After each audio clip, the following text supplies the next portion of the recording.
Hi, Cherie Hansen here, and I am reading to you from my blog, which was written December 26th, called The OA, Why Now?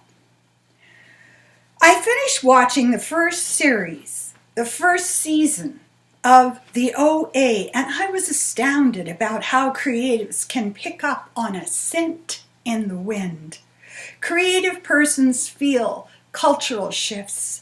They become a barometer of incoming weather. It has always been so. Brit Marling is reflecting back to her viewers a message that is totally in tune with their own internalized perceptions. For a narrative to succeed, the one who reads it must identify with the protagonist. With that in mind, it is easy to see constructs that are being held in some kind of contemporary convergence. Those who are captive have no physical control over their environment. We, no longer have privacy. The reason they have become lab rats is because they are more spiritual, have a heightened awareness, and hold a belief system that is beyond that of mundane society. It is the paradox created by the us and them mentality.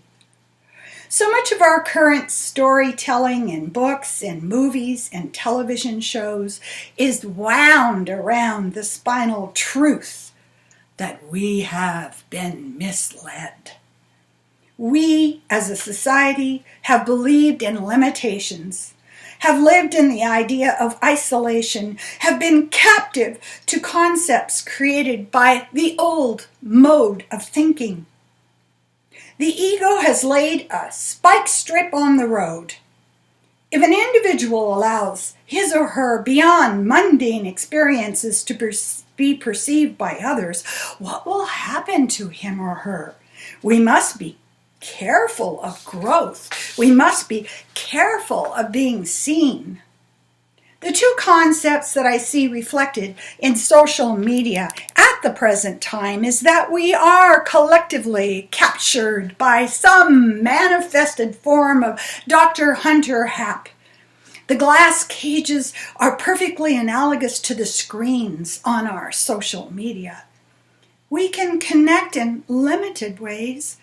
We can empathize with one another, but we can never touch one another. The Democratic Party or the corporate elites or the media or the Electoral College or the current government or the incoming government has us trapped. We are locked down and we must suffer. The only courage is to suffer as bravely as we can. There is somewhere information that we need to access. It can be given to us.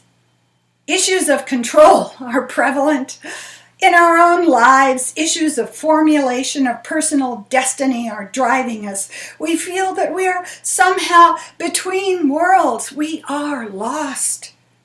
The answer, according to the mythology of the series, is that we must physically work together in a group.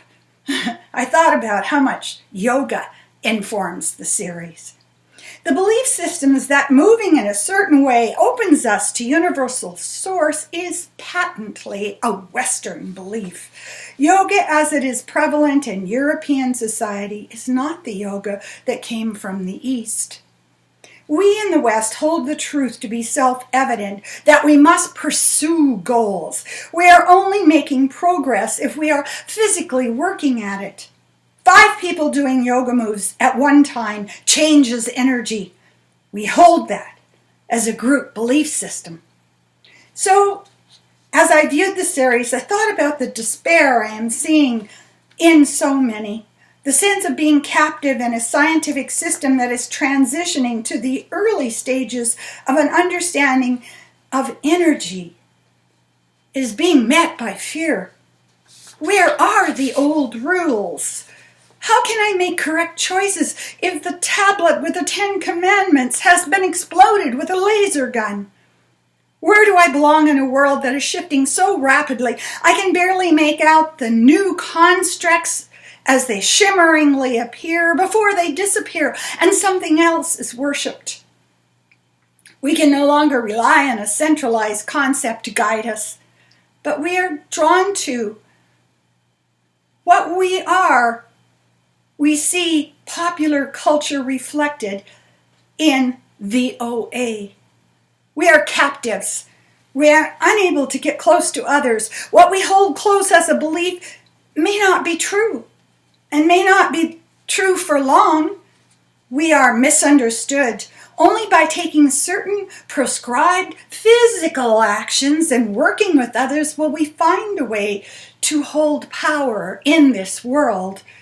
The end of the show was a perfect example of those current limiting anxiety beliefs that lead us. We're like Steve, who runs behind the ambulance calling out, "Take me with you! Take me with you!"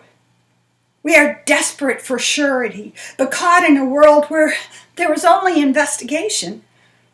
The OA on Netflix appeals to us because we are so deeply identifying with a type of isolation that is only alleviated by finding a group that is creating a paradigm that makes us feel safe. When we feel fear, it is lessened by watching the fear enacted in others. It is the cathartic role of art. The release of the repressed emotions lowers the tension of the viewer. The OA is doing a service to many who feel trapped.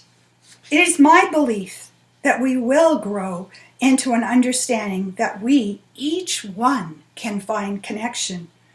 We can find connection to other people. We can receive space to be who we are meant to be. We can no longer create our own cages of belief that lock us down. I think that is where we are headed. And artists will be the ones who herald in the entry of the new cosmology. They will know first. Thank you.